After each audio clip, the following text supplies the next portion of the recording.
Good morning, everyone. Welcome to Kansas Sports HQ, episode 57. Today, we're going to talk about the Celebration of Freedom Committee in El Dorado, Kansas. They are one of our partners with the El Dorado Walnuts. We love them. And then we are blessed to have Kristina with us. She swore to us the last time I was in El Dorado at the chili cook-off that she'd never get on here, and we got her. We're in. So, good morning, everyone. How are we doing? Wonderful. Sean, just doing good? A little chilly this morning? It was chilly this morning. That is a fact. Kristina, how are you? That's fantastic. Fantastic. That are filling up, and so Is that place planning just all the fun hopping every events for morning? 2026. It's hopping, Every morning? Like just kind of the same crew rolls in there? pretty much. Nice. Come in, get their morning coffee, talk about yesterday, hang out. Check That's up on the MO. gossip. Yeah. Wow. I can only imagine the elderly gossip train that's going on. I could write a book. Oh, I can only imagine. Don't add that to the things that you want to do. We got big plans, you know. Yesterday we got off the phone with the War Dogs baseball team. The national team will be doing a tour through the Kansas Collegiate League Baseball, starting in Wellington, moving to Mulvane, and then the 4th of July in El Dorado. It has seemed to become a tradition. So, Kristina, talk to us about the Celebration of Freedom Committee, what you do, and why that War Dogs game has become your baby. Oh my. We'll start off Celebration of Freedom. This is their 28th year of being a nonprofit. They are a committee underneath the El Dorado Chamber of Commerce. It was started by some veterans in the community that wanted to have a Veterans Day parade. And they were one of the first to do that in Kansas, a Veterans Day parade. Believe it or not, there were never Veterans Day parades. A couple years later, it was so successful, Wichita caught wind, and they started doing their own Veterans Day parade. Unfortunately, they've taken a lot of our military branches away from us because the bigger city, more community members there to see those parades. So every November, we have our veterans who go and speak to local schools. This last year, they went and talked to schools about the importance of the Pledge of Allegiance and why you say that in school. So it was really cool. The 4th, 5th, and 6th graders got to experience that. We're going to do some more outreach and try to touch Circle School District and get into the Flint Hills as well. So they're really getting on that communication with schools, which is wonderful. Seeing that bond between those older veterans and students, it's really cool. Along with the veterans in schools, we also have an essay contest that the Elks have with the 6th and 7th graders. And so they read those essays at a band concert that's all patriotic music, and that's the high school does that. We also have a Veteran of the Year ceremony where a local veteran is named as Veteran of the Year, and he's surprised. It's a big secret, and I don't even know because I can't keep secrets. But that's really cool to see their family show up for that event. The last Veteran of the Year happened to be one of my members, a 91-year-old Marine. So it was really cool to hear his story and what he did for our country. We also have a parade, which I'm in charge of. It's wonderful to see the community, the school districts, the college, all get involved in that. That's on Saturday. Also, there is a chicken noodle feed. That's a fundraiser. There's a pancake free pancake feed. And then the Oil Museum has a reenactment, which is really neat to see that take place. And it's loud. That's awesome. So that's just in November. I believe it was 4 years ago when I met Dave and Sheldon. They wanted to talk about, the possibility of partnering with them on a veteran event. And I don't know how to say no. So we definitely took advantage of building that partnership. We had, I can't remember the team the first year. Was it the War Dogs? Yeah. Okay. because I know you guys have done other events with service animals, which is amazing. But they wanted to partner with doing a jersey. We just thought, oh, we'd love to have our name on anything veteran, put our hands on that. And they also wanted us to kind of take the lead on that ceremony that they have. The ceremony insists, and it's absolutely breathtaking. Once you see it, you'll cry every time. Dave is a big crier. Every time he does that, he cries a lot.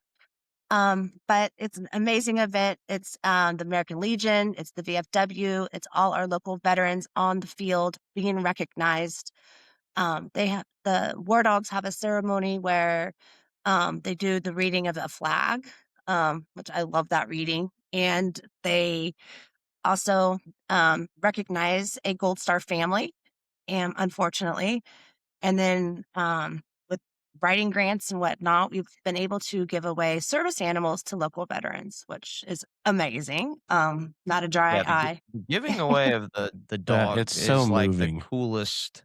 Yeah. It's just the coolest thing. I mean, there's obviously, I mean, most people that aren't weirdos love dogs, but just seeing like how excited everybody is. Like it's not just the person getting the dog, it's just this whole movement that is everybody is kind of overcome there, and it's a very very unique experience, and I think that that's something that we try to highlight as much as possible amongst all the different events that you guys have going on, but then also just it's something that you just can't hardly put into words when you watch it kind of unfold.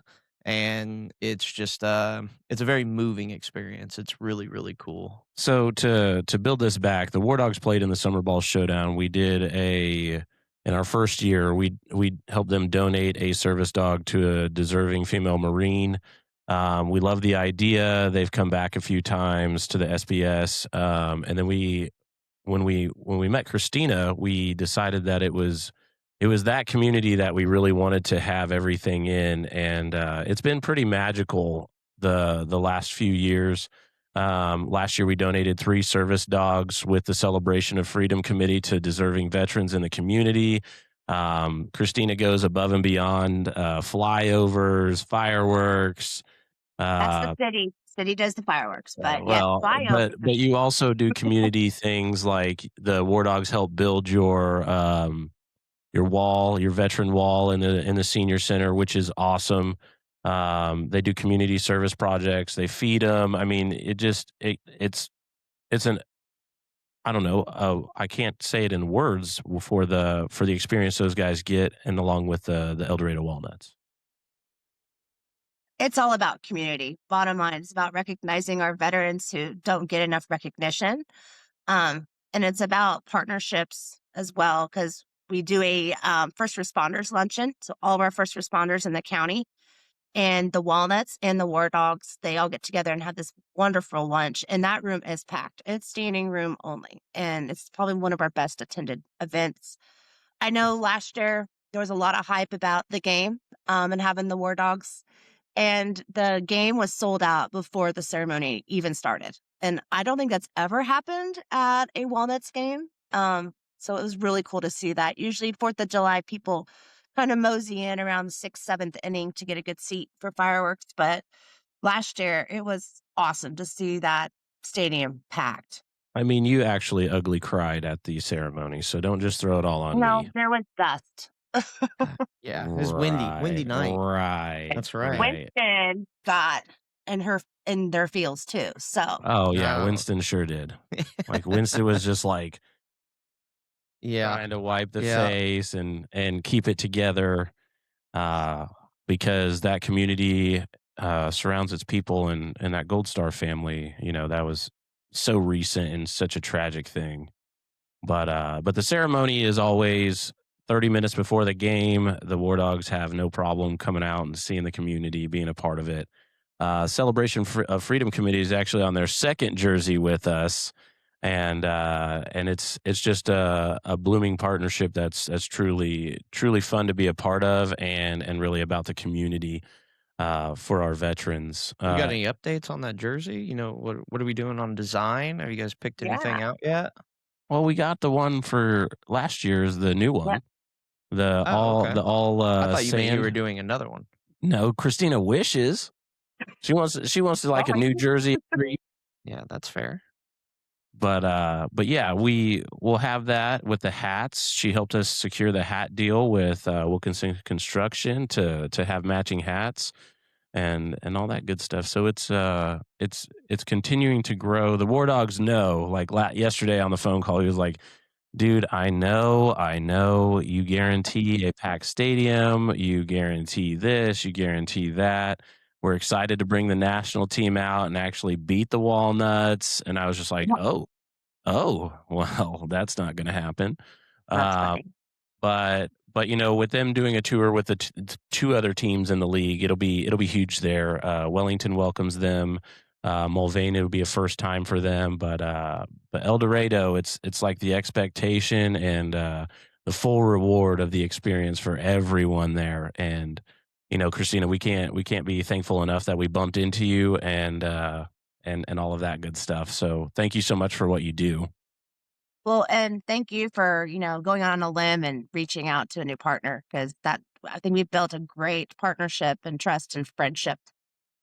Yeah, absolutely. I have several shin kicks in my back pocket for how many Well, times we've butted heads and all of that stuff. But being able to trust you and turn it over to you, it's just gotten better and better each year. and just so you know, America's 250th birthday is on July 4th. So I'm expecting big things for this year. The Aren't you community doing a parade? I'm in charge of a parade. I expect 250 floats, Oh Oh, shoot wow, big. wow. wow! Yeah, Is just that one going to can hope. be on the 4th of July, or is that the day of, or the day I'm still waiting before? on the city to kind of get that figured out, but we're thinking Is that possibly, part of the concert deal that they were talking yeah. about? Okay, so it Okay. will be July 3rd. So looking at the evening of July 3rd, just because it's hot. Mm. Is that is um, that is the parade going to lead right into the stadium pretty much, because that's where they're talking about having a concert out on the outfield and packing the stadium yeah, and all I kinds of haven't stuff. quite heard all the details yet. I just know they Oh, did I asked, and just I don't know spill it how to all? say no. Hopefully, I didn't spill all the beans for everyone. Well, I think they're trying to still secure some talent, but that's the plan. That's what they want to do. You Celebration want of Freedom karaoke? Committee. No. Oh. No Celebration of karaoke. Freedom Committee also received funds from the Tim Underwood Memorial from the refinery, and we are purchasing shirts to give away to all of our veterans. I'm Nice. gonna try to secure some more funding and give shirts away to maybe like the first 300 people that show. And they shirts are awesome. I'm not going to talk about them because I want it to be a surprise. Who designed them though? Um, I worked with Roy at a Zephyr and kind Oh, of told him what I wanted it to Yeah. be. And so it's all the major conflicts of war listed on a shirt. God, can't talk about it, but No, keep everyone's going. going to Keep love yeah, going. it. We'll put it together. yeah. I definitely know and have seen the hats. I'm excited to see that in Well, I think person. we're gonna do hats for our 30th. We wanna focus on one thing and do that one thing good, and then on Makes our sense. 30th anniversary, we'll do hats for everybody. So you mean we have to wait till 2028 on hats? Yes. Dang. Maybe Okay. Sheldon will have a special beanie by then. Oh, see, now we're talking. Yeah, Need something for the winter time. Oh man. Cover these ears up. They get too cold. Yeah. So tell us more about the celebration of freedom. What else you guys do, because it's not just about your Veterans Day parade. I mean, you're so active in the community. Getting you to jump on our podcast has been a challenge, whether it's you wanting to or you having time to do it. A lot of it's wanting to. Let's get honest. Thank you. Well, as you know, I'm the director at the senior center here in town, and it's all about making this place a community as well. I want people, don't want anybody to be alone. I want them here at my center.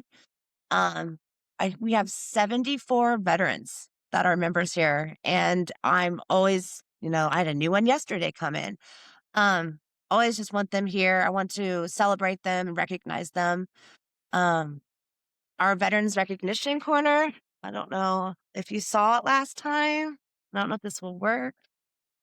Yeah, you should be good. I showed everybody on the chili cook-off, but you can. Oh, But nice. there is a War Dogs bat. That's Uh-huh. cool. And there's the war dogs. That's awesome. And then here's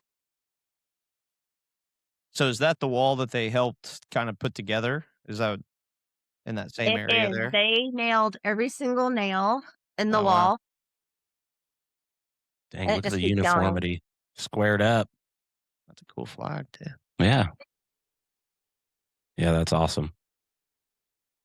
The best part was handing the pictures to the veterans and asking them to please go hang your picture up. Um, it was pretty. It was a good moment there. I bet. And then of course, my widowers handing those pictures to them too. So it really was a moment for everybody. Yeah, that's awesome. Really, really cool. We can't speak highly enough of the War Dogs and how they want to get into the communities that they go to, but obviously it takes, the backbone of the community to be able to, work in conjunction with that to be able to make all that stuff happen. And, you know, those little moments go a long, long ways. And, that little picture on that wall means more to families, but then people that are paying attention than you could, really put it into words. So it's awesome. It's cool to see things like that because we play this little fun game of baseball and, we just try to make it into something that can be more impactful across the people that are around. And, that's a living, working thing that's happening right across the room from you.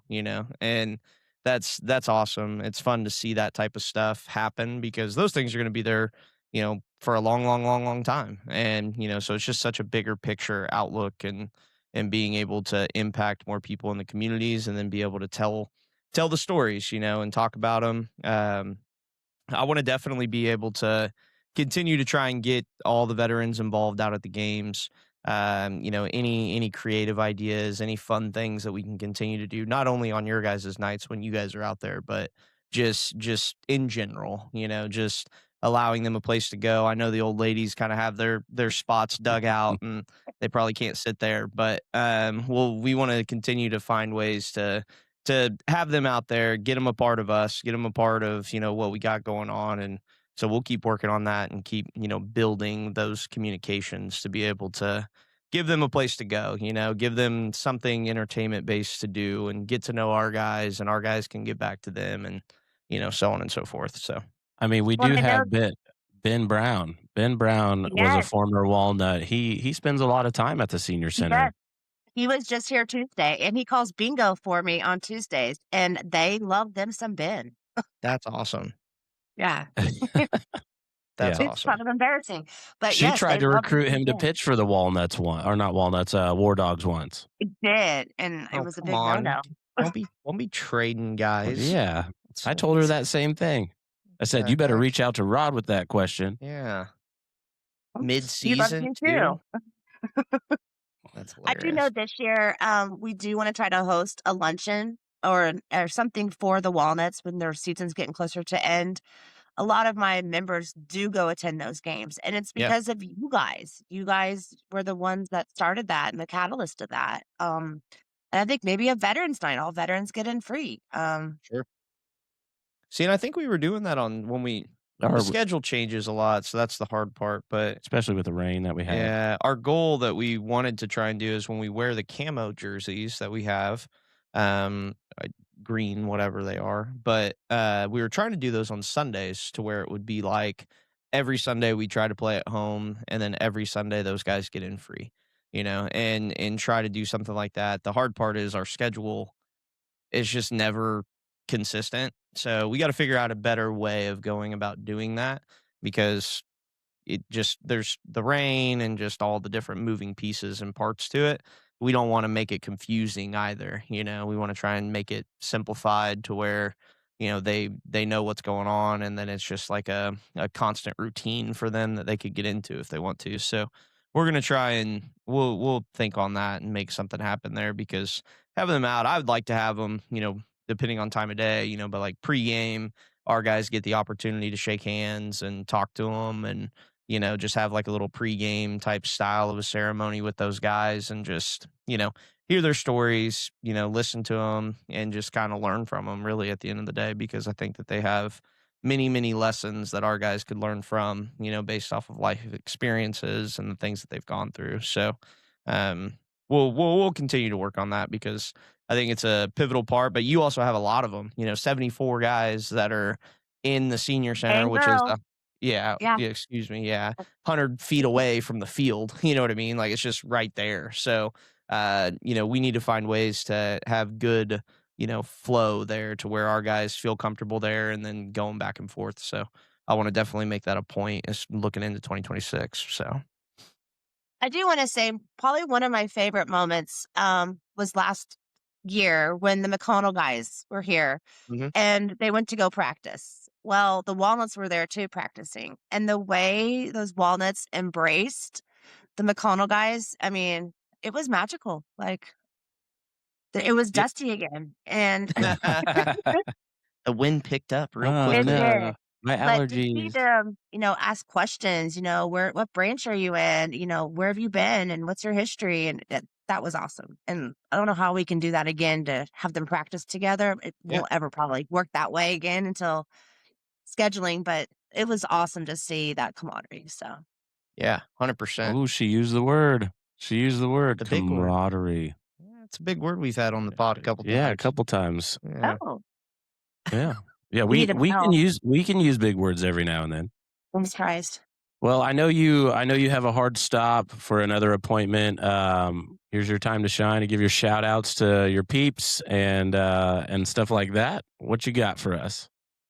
Put me on a spot. Oh yeah. I'd Oh just say yeah. keep doing what you do, keep giving back.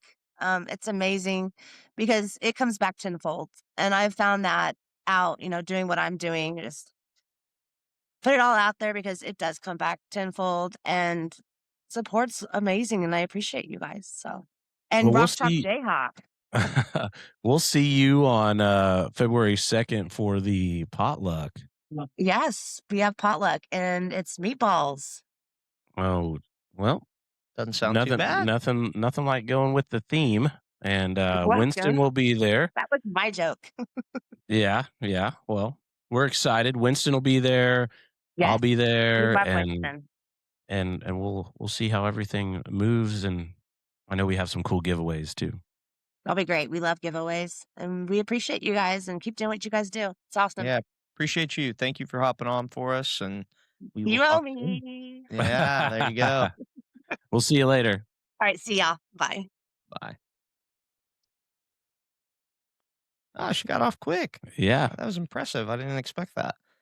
Figured we'd have the technical the rundown from finger my like, yeah. Yeah, "Ah, it seems I'll like get out that of here. I happens. promise. So Yeah, funny. no, No, that committee's really cool. I mean, I don't know. Those committees like that are just so hard to run and operate and just make work because it's a typical volunteer base. But then on top of that, like the things that they're trying to do, like just are it's very time consuming and you got to have the right heartfelt people that are trying to get the things done and she does a really good job at that and like she is when she gets going man she is she in. locks in Yeah, and like she's like no we're getting this done whatever it is like and so I think that's why we you know get along so well in that aspect is because we share in some of those qualities when it comes to the stuff we're trying to do and she is all about it, man. She goes 100 miles an hour, so I appreciate her efforts for sure. And it's just it's cool to give back to the vets and trying to find ways to, integrate them in their communities after all of the different moving parts of their lives that, I can't even imagine. So, yeah, absolutely. that side of stuff it's pretty cool and I know that their influence is growing around the community of El Dorado and they're, doing some cool and fun things, which I think's awesome. Absolutely, absolutely. Fun Well, times. on different notes in the sports world, it looks like John Harbaugh is going to get picked up by the New York Giants. Giants. Um, just looking at some of the things that are going down, there's plenty of coaching positions available still. Yeah, I And wonder if we're gonna fire Matt LaFleur or if he's just gonna you think you'd stick know by around. now, right? I don't know. I don't know. I think Ed Policy's probably telling him, listen, if you're staying on, we're doing this. And if you don't want to do this, then we're gonna trade you. Yeah, and I think the Yankees made a move yesterday. Who'd they get? Who'd you say? I forget who you said. They got Ryan Weathers. He's a lefty with some pretty good What position? stuff. Pitcher. Oh, nice. They Reliever? were trying to trade for Edward Cabrera, he's a starter. Oh. Well, he came up. He was a top 100 prospect. Padres had like 5 top 100 prospect pitchers, and only like one of them kind of panned out. And then the rest of them all either went to the bullpen or got traded. And Weathers was kind of in the bullpen, and then he got traded to the Marlins. Was in their bullpen, and then actually started for him, and it's pretty good. He's got a high 90s fastball, good breaking ball, solid changeup. So he's going to be rotation depth to start the year. He's probably going to be in the rotation, and then when Cole and Rodon come back, he'll probably go to the bullpen. So gave up a good amount of prospects, no like elite prospects for him, but he should be a good piece, but it shouldn't be the piece that they add. Makes Like sense. they need to make another move or two. They're in some deep talks with Bellinger, trying to get him back, but Bellinger and Boris want 7 years. Yankees are kind of trying to stay pat at 5 years. Their argument is that Schwarber and Alonso got 5, and they're 2 years older than Bellinger, so Bellinger should get 7. And the Yankees don't want to do that, so we'll kind of see how that goes. If not, I mean, Bo Bichette's still out there. Be nice to get him. I was just thinking about the Yankees lineup today. There is so many lefties. Judge and Stanton and Caballero are the only righties. That's all you need. Well, you say that. If they so hit well. If you sign Bichette and probably have to trade like Chisholm, which I don't really want to do, but you got to get more right-handers. Or Wells the catcher, but I don't know if there's any really decent right-handed hitting catchers available at the time. So that's a whole. What are your thoughts on the Royals moving their fences in a little bit so it's a little more home run friendly? I don't know, man. It's whatever. They're gonna move. Is that why they're gonna doing move that? out of that? Yeah. They're gonna move Yeah. out of that stadium eventually. So it's whatever. But That's the sole reason? They just want to hit more home runs? They want it to be a little more home run friendly. this is so okay. So this is what Huh? this is what I don't like. Okay, let's change the fences to get more home runs. That's the premise of it, because that is a cavernous ballpark. It's hard to hit bombs. Yeah, absolutely. It's one of the most pitcher friendly ballparks in the league. Why don't you own it and actually just spend the money on pitching then? Like, pitchers should want to go there if you're going to go spend the money on them, but they don't want to spend Sure. the money on pitching. Right. So they're going to bring in the fences. So they hit more home runs. So it's a more like it's just so like it's dumb. Do we think 9 to 10 feet really makes that big of a difference? Yeah, it will. Oh, for sure. It will. Yeah. There's gonna like Salvi hit 48 home runs playing half of his games there a few years ago. Like, I mean, he's probably it's been 2 years, so he won't hit that many, but Bobby Witt's gonna hit a bunch more because he's a line drive hitter. He's gonna get more out of there. But you know what? The other teams are too. Yeah, true. It's just I just don't like it. It's just this crazy. Oh, we need more home run. I'm so over it.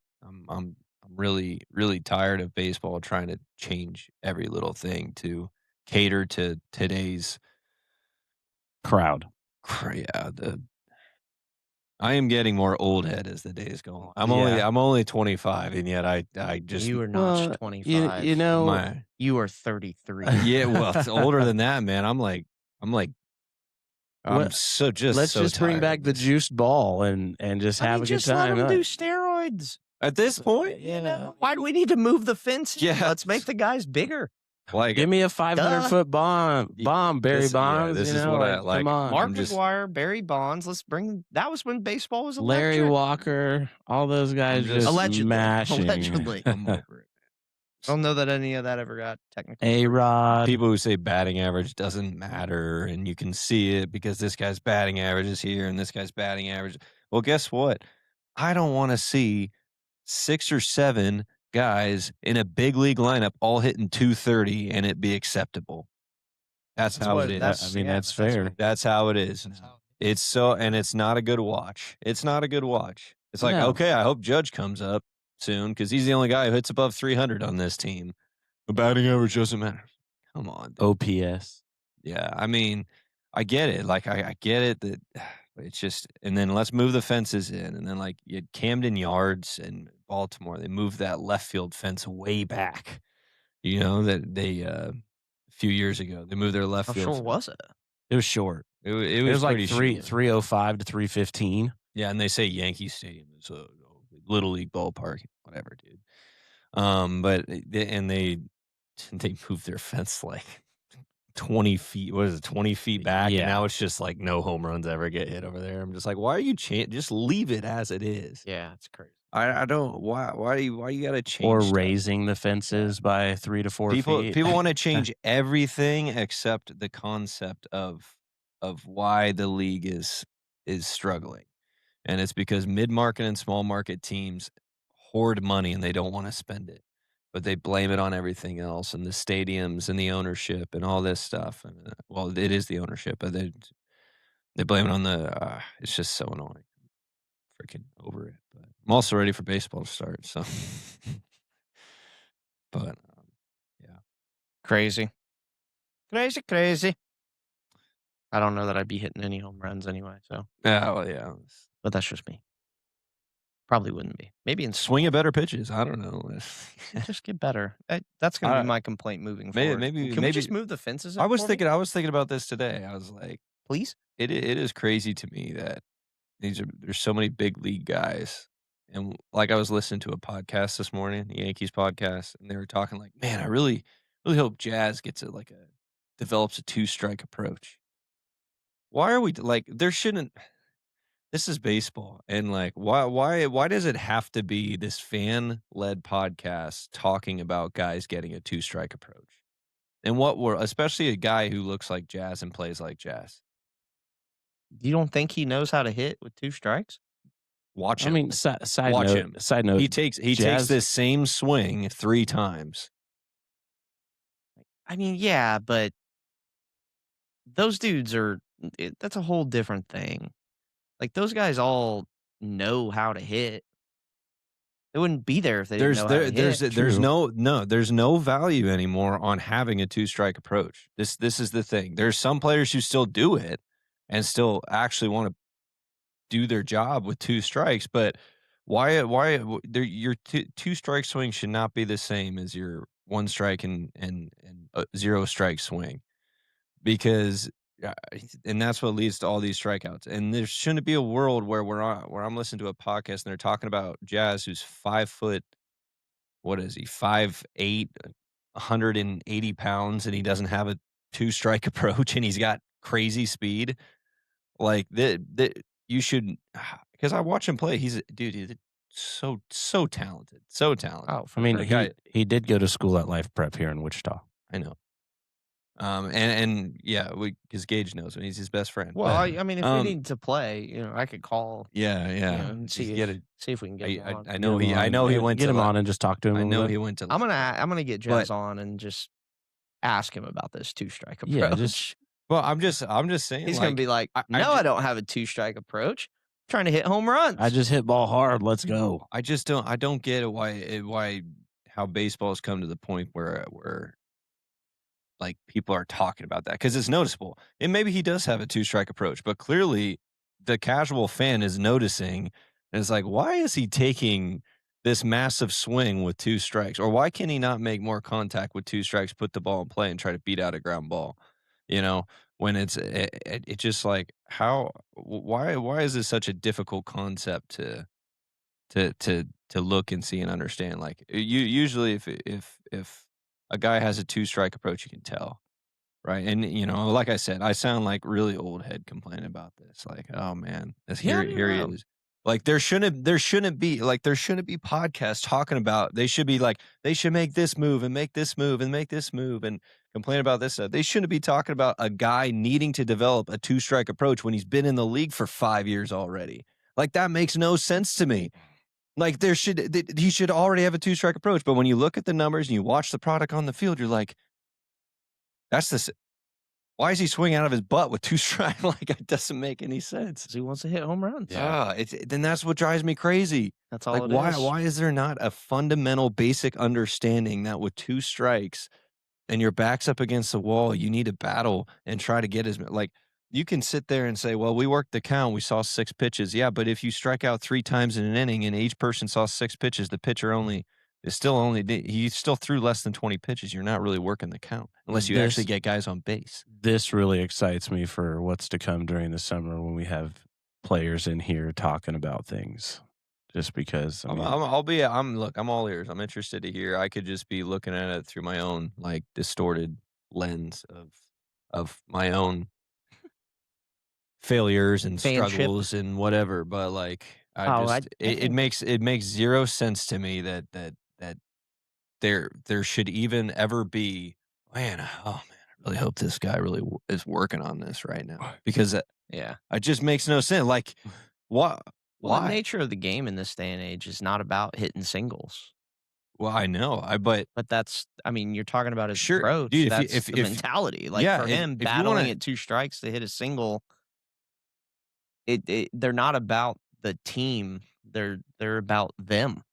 That's the nature of the way that has become. Until you get into the playoffs and they're playing in that regard. But small ball is not a big thing. Like you look at your Ichiro effect. That's all. That gets me started on something else. Yeah, but that's this is the way thing the game too. is gone. When I'm a Yankee, I've been watching the Yankees since I was able to like watch baseball and breathe. And breathe. 162 games nowadays since the Boone era started. Doesn't matter to them. And that's what pisses me off. They like the day in, day out doesn't matter to them. 100%. And so they're like, we're going to play this way all day. And then we'll figure it out in the playoffs. Mm-hmm. And guess what? It doesn't work. Y'all keep failing every single year. The 162 grind doesn't matter to them. They're going to be like, well, so we started off good. We got a lead in the division. This is every year, by the way, every year. Let's take off June, July, and August, and then we'll get back to it in September. So we're going to play DJ LeMahieu, who can't move anymore at second base, and put Jazz out of position at third base where he struggles.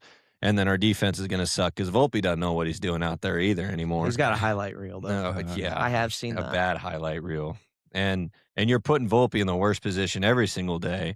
And I feel bad for that kid, but and it's oh man, the 162 doesn't matter. And then they're like, okay, now we're gonna try and have good at bats and put the ball in play in the postseason. Like, why haven't you been doing that all year? Because all year long you're like, well, let's just try to hit home runs, as much home runs as we can, and bludgeon the bad teams and suck against the good teams. And when you get to the playoffs, it doesn't work. And then like, well, the playoffs is pretty much a crapshoot. Well, you say that, but either the Dodgers or the Astros have been in the World Series for the last 9 seasons. So I don't think it's much of a crapshoot. I just think some organizations run the things better than other organizations, and clearly that's pretty obvious at this point. I'd agree. And let's change it all up and try to save it in the postseason. Well, guess what? That doesn't freaking work. I don't know. I don't know why that. And people are like, why do the fans of the Yankees act like they know better than the front office? Like, they don't. They're just observing, and they have questions, and they don't get why your answers are terrible. Like, it's so bad. Like, the 162 is you should be playing every single day. Now I get it with injuries, and sometimes you can't put the best lineup together every single day. Guys need a day off. I totally get that, but you should still be managing and trying to win every single game, because that matters. Because guess what? The Yankees and the Blue Jays finished with the same record at the end of the season, but the Blue Jays got the first seed in the bye in the playoffs and home field advantage in the DS because they had a better record against the Yankees in the regular season. And you think about all those games, they had LeMahieu playing second and Jazz playing third, out of position, bad defense, led to errors, led to more runs. They lost, they sucked, and And one of those games went the right way, and the Yankees finished 95-67, even though they had a worse record against the Jays this year. They still would have gotten first and gotten that first round bye, and things maybe would have been different. I don't know. The Blue Jays were clearly better than the Yankees this year, but who knows? Well, I think you would want to micromanage it in the sense of win the series that you have against everyone.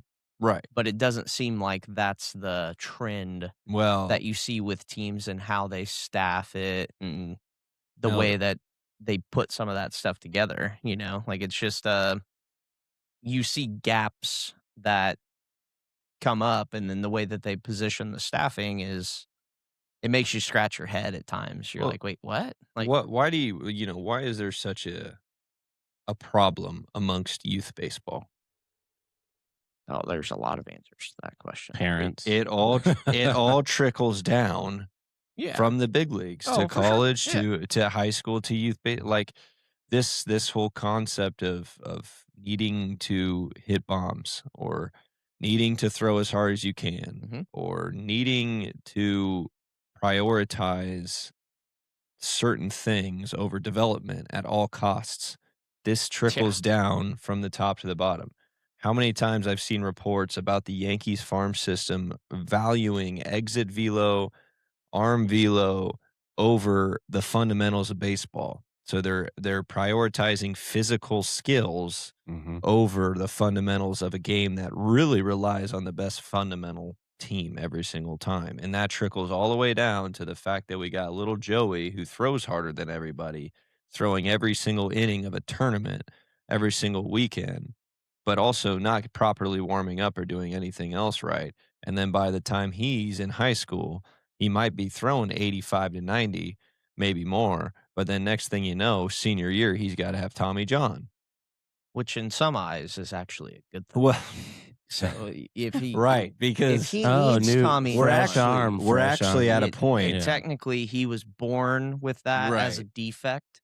And so now when you replace it, your arm will be better. It's crazy. I mean, yeah, like you've gone from That is how career- Tommy John works. career-ending surgery to it's like, oh, you're 16, 17. You needed this You eventually. did. You It's had better a weak to, arm. yeah. And now this is going to now, even though we surgically removed tissue Yeah, and but- repaired it, but now it's gonna be now we put better stuff in there. because It's like Iron Man. any person who's had a knee and hip replacement surgery over Way and over better again, afterwards. they'll all tell you that they don't miss their old knees at all back when they were 15, Yeah. 18, 20, 25. I- They liked the new ones. Yeah, exactly. It's the same They thing can for do the elbow. so much more. Oh my goodness. Technically, they will. They will just be a better person. Dude, what was that? goodness. What was that percentage of, was it 56% of TJs are now on kids under 18 years old? Something Yeah. like that is Yeah. crazy. Over half. Yeah. Over half. So I want That's not a cheap surgery either. Like what? this conversation made me think of something that we saw at ABCA. There was a group there. I'm not going to name their name, but they developed an app that would scan your body with a phone and tell you if you're a prospect or not. Sounds ridiculous. Sounds like it's going to be in travel baseball. Oh, it is. It Yeah. very much is. I mean, I have a little flyer here on it, and that kind of stuff is deteriorating our youth and the and the thought of going big. How You many know. how many D1 offers do you think Tariq Skubal and Paul Skeens had combined? R&D right now, 3. 2.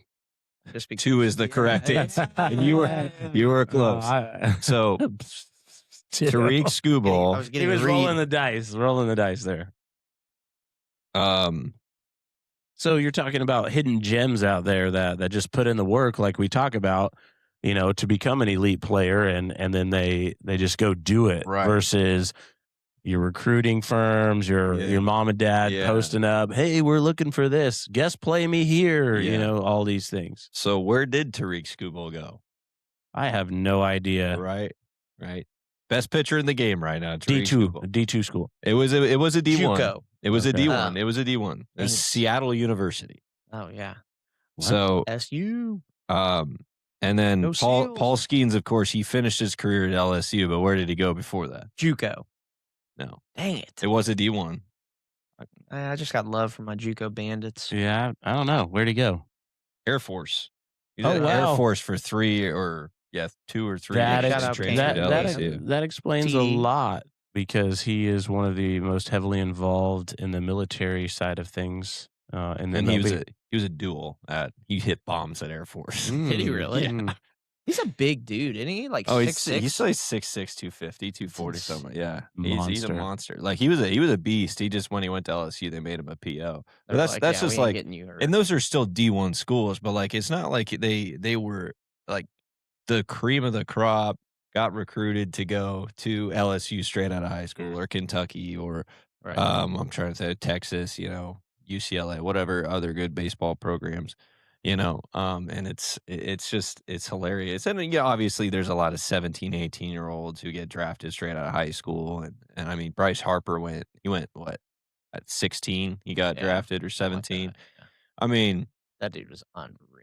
but like people Now they're saying he's not good. People so worried about where you're playing travel baseball in 11U, man. It's crazy. It's like nobody gives a flying F about We should that. actually start going to travel ball tournaments and start encouraging people to get Tommy Johns. No, You should sit there and say, "Hey, listen, come here, the little Johnny." kid, better make friends with that surgeon and get a bonus. That's what I mean. Let's start Little- selling TJs and little just Joey. make sure that they know little Joey when they come at back. at the Babe Ruth Cal Ripken He's 12. tournament. Yeah. Hey, Oh, buddy, yeah. 11 years old. you just don't got it right now. he throws like 6 You shutout can innings. fix that. We show up at the Little League World Series. Your velo right now, here's all your metric. Your velo right now and your spin rate are still below average. I know you pitched a really good game because you threw strikes and you challenged them, but your spin rate on your curveball is just not there right now. We need a little more cut on that fastball. So really supinate, all right, until you can't feel your elbow anymore. And then we're going to get you set up with a nice surgeon. At Yeah. age 13, your career is going to change. The D1 offer is going to be flowing in. And actually the first thing you're going to tell them is that you won the Cal Ripken Babe Ruth Arkansas would bat. Arm of the Year. Yeah. Oh, so terrible, but so true. It just, yeah. A lot of this is exaggeration, people, but yeah. a lot of it's also true. Is it exaggeration? I just think that's No, that- the knob- account of the kid telling me that he had TJ, so now he's That is technically true. better was That is was true. definitely He has been true. brainwashed by a velo. And I sat there with my cut. mouth on the floor like, what? Like, Wow. what? And do you mean? he's a kind of a professional BSer, but I think he was really, Oh, really he was serious dead about serious. it. He's like, no, they told me. Ah. I needed this. Sean, how many days until pitchers and catchers report? Oh, I don't know. It's like 25, Yeah, 27. I mean, it's little over. It's probably about a month, probably. well, what that is was a few today? days ago. So it's like 28, less than a month, man. 28 to 27. Bellinger's Don't, still not a Yankee for some reason. don't let the NFL playoffs curve your vision, but pitchers and catchers report soon. No, I was in baseball mode like second Iowa's regular season ended. That's fair. And the Packers Well, yeah, but I mean, I can be in two modes. or the Chiefs. Chiefs were kind of toast a while ago. So, but yeah, I'm still like I'm waiting. The Yankees need to get Bellinger. I mean, he's another lefty, but he also it doesn't matter as much because he actually hits lefties better than he hits righties. So that's okay. And I don't know. I'm looking forward to it, obviously. And as much as I complain about the state of the MLB, and now the owners want a salary cap, or Manfred wants it. And Manfred's so bad; he's terrible. But hopefully, the CBA gets done so they don't lock out in 2027. And Yeah. I mean, we won't have any news on that till 2027 probably. But that's why, I think this free agency's been really weird, is because that CBA is coming up next year. So it's like teams don't want to get locked into a deal. Players don't want to get locked into a deal that if the right CBA terms work out, they're gonna, Have to renegotiate and do some things. I mean, that's the thing is there's not always a renegotiation option, especially in baseball. It's like once you're in that contract, it's kind of, you can always go back and restructure it, but that's kind of more up to the players. But the player doesn't really have the power to be like, hey, I want to raise after they've already signed a contract. True. So we went from Celebration of Freedom Committee to MLB stuff. Well, I just had a lot on my mind. I was oh. vacuuming this morning. I was thinking. That's fair. And you coach the Valley Center Mud Daubers, so we're excited for the KCLB season to, see all the rosters fill up and get some dudes in here and chat about their life and how they do stuff. So that's just some stuff that we can look forward to. Oh yeah, I'm looking forward to picking their brains and whatever team they're on. Asking them. You're gonna get like a full spring of scouting. Yeah, The man, dog. that'd be This is a little crazy. inside information on Yeah. players. Inside baseball is what they. Oh, okay. Inside baseball. Yeah. Okay. That'll be cool. What? Wait, isn't that's like a term in business, right? Inside baseball. Inside baseball, KCLB edition. It's like when I never heard that, but Because Sheldon doesn't watch all right. Sheldon doesn't watch baseball like that. I do not. No, I mean like just regular business term. Inside baseball, like Well, I'm a businessman. here we go. Inside baseball. Don't forget it. I mean, never mind. This says expert knowledge about baseball. I run them like business. This is business. Right. Dang, you Only run business. you run it like a business. Shame on you. So inside baseball. I don't know the terms. Right. Inside baseball refers to a detailed technical information or inner workings of a system that are only interesting or understandable to experts, insiders, or dedicated fans, often seeming irrelevant or boring to outsiders. Yeah, well, So I guess we we're fall- kind of that. we fall into that quite a bit in different avenues. A political commentator discussing a candidate's specific fundraising strategy might be engaging in inside baseball, while a general viewer might find it too detailed or prefer to focus on broader issues. Oh yeah, Yeah, you're inside in the rabbit baseball. hole. Yeah. You're inside baseball. But yeah, so like if we were to talk about something else that we know a lot about, even though baseball is kind of it, but we could use the term inside baseball. Hey, there we go. But yeah, I kind of just learning about what these kids do on a day-to-day basis and kind of seeing how they grew up in the game and what their philosophy is to the game is always interesting because obviously this is now, I mean, I've been removed from playing for 4 years almost now. So it's like, obviously the game continues to evolve towards something different. So With the fences moving in. fences moving in, launch angle, Let's Tommy John. Let's not dive, yeah. But we're when we talk to the players that are within the league and all of that good stuff. Sorry for the Teacher man. roadblock. Yeah.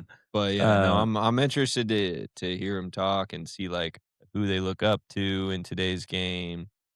Because I mean, everybody's gonna like a lot of people are gonna say, "Well, my favorite player is Aaron Judge or Shohei Ohtani," and it's like, well, okay, that's cool, but like, I want to Why? why, or like, what is a player when you were a kid growing up that you really wanted to be like? Because back 10 years ago, you didn't have a guy who was one of the best pitchers and one of the best hitters on the planet all at the same time. David Justice, David Justice, Tom Glavine, Yeah. David Justice played for the Yankees for a little bit. and the Braves. Well, I know that's why you like him. But, and then obviously, like me growing up, Derek Jeter. Obviously, I liked A-Rod. I loved A-Rod. Pitching wise, I was a big Bernie Williams fan. Bernie Williams, highly underrated. Jorge Posada, Posada was highly also underrated. awesome. Jorge Posada should be in the Hall of Fame. Robinson Cano. I enjoyed Robinson him. Cano might have Yeah. the best swing of all time. Yeah, him and Griffey. Yeah, Griffey. Very similar. Very, I very did like similar. Nelson Cruz Nelson Cruz. He had a good swing too, and he was just for swinging. He Sure. was like more raw, oh yeah. but But like just had when you so when much you power. but guess what, when you hear him talking about Yeah, hitting, you're like, oh, no way. yeah. But I mean, obviously, growing up when Pujols was really good, Beltre, I just liked his Adrian antics, Beltre, his man, antics he's- on the field, he's just great electric. ball player, great defender. from the great knee player. bombs. Ichiro, Oh, yeah. Ichiro is like. I mean, at least for me, was a first taste of like, what is Japan doing over there? Like, they Yeah. just everything's so different. Yet this little guy can throw 95 from the outfield on a dot. Like, man, I just like Curtis Granders. I love Curtis Granders. He was a baller too. I mean, for 2 or He's 3 years there with the Yankees, yeah, he was like, he Yeah. kind of had it all. Hit 40-some bombs one year for the Yankees. I was super interested in Jason Hayward when he was coming up, like just Yeah. to say, hey, kid, and Yeah. all that stuff. And then when he left the Braves, he kind of fell Well, off. and And he go to the Phillies? He just had a lot of Where he went? injuries too Yeah. that just kind of took him. Just reminiscent of the good old days. A Braves player for a little while who I really liked, and I don't know, I just don't know why. Sometimes I just like but Nick Markakis, Okay, yeah. just like what was he like? Just always a 270, 280 hitter, just steady, The lefty, corner outfield. the one guy whose career ended because of bad injuries, Saltolomaquia. Oh yeah, just love seeing that name on the Dude, back of is the jersey. like a full circle all the way around It the goes net. from one shoulder Yeah, all the way yeah. around. Him like he was in that age of like the Red Sox where they were just anti-Yankees. Oh Mhm. yeah. The Napoli, the Saltalamacchia, and they just all grew out these big beards. And Oh, I yeah. knew why they're growing out the big beards They couldn't. Yeah. because the Yankees couldn't. Trying to think of the other guys on that. I mean, obviously Pedroia and Big Papi. I mean, I don't like Big Papi. I like him now that he's retired. Sure, Just he's kind so of fun to enjoy- listen to on Yeah, his broadcasting. But like I always admired Dustin Pedroia. That guy was a baller. Grinder. Mhm. And if it wasn't for a Chase Utley hard slide into Pedroia would have played a lot longer, but he tore his ACL and kind of his career went down quick after that. But oh man, Buster Posey. I don't know. The generations of baseball players that we can name are Let's wrap pretty this up. crazy. We'll No, just keep just saying saying. Yeah, yeah. Well, yeah, it was just different. But like Legend. you could see a player and try to model your game after him, like model Sure. your swing, Sure. do this. And nowadays it's like, We're getting in baseball mode here. That we're getting fired up. yeah. But anyway, Well, I'm interested to see who these kids like. yeah, Especially like the baseball nerd kids, because you have kids who play baseball who don't even like watching baseball. sure. But then you have like the baseball players who are baseball nerds, and they're like, well, a player that I really like to model is, just a trying to think of a random guy right now. It's all good. Well, let's wrap this thing up. Sean, do you mind leading us with a prayer? Yeah, sure, yeah, Yeah. Yes. I do not mind. Lord, thank you for another great day. Thank you for the sun shining. I just pray for what's the organization called again? Celebration of Freedom. Yeah, there we go. All right. I didn't want to get that wrong. Celebration of Freedom. Just thank you for what they do, Lord. I just obviously the partnership is amazing, and it's a huge blessing for not only us but for all the people that it affects. And it's a pretty special thing. I think we get so self-absorbed these days that it's easy to forget that all the blessings we enjoy in this nation come with a price. So thank you for them and organizations like them and all that she does over there to help the community and help the veterans. And at the center she works to connect with the community and stay engaged and give them great experiences to feel loved, feel appreciated. And looking forward to another very successful year of that. So thank you for that, Lord. In Jesus' name we pray. Amen. Amen. Well, that's it for episode 57, Celebration of Freedom Committee out of El Dorado, Kansas, with a little bit of baseball fanship and rants. Excited to get into the baseball spirit and move forward as pitchers and catchers report very, very soon. Thanks for joining us, and we'll see you next time.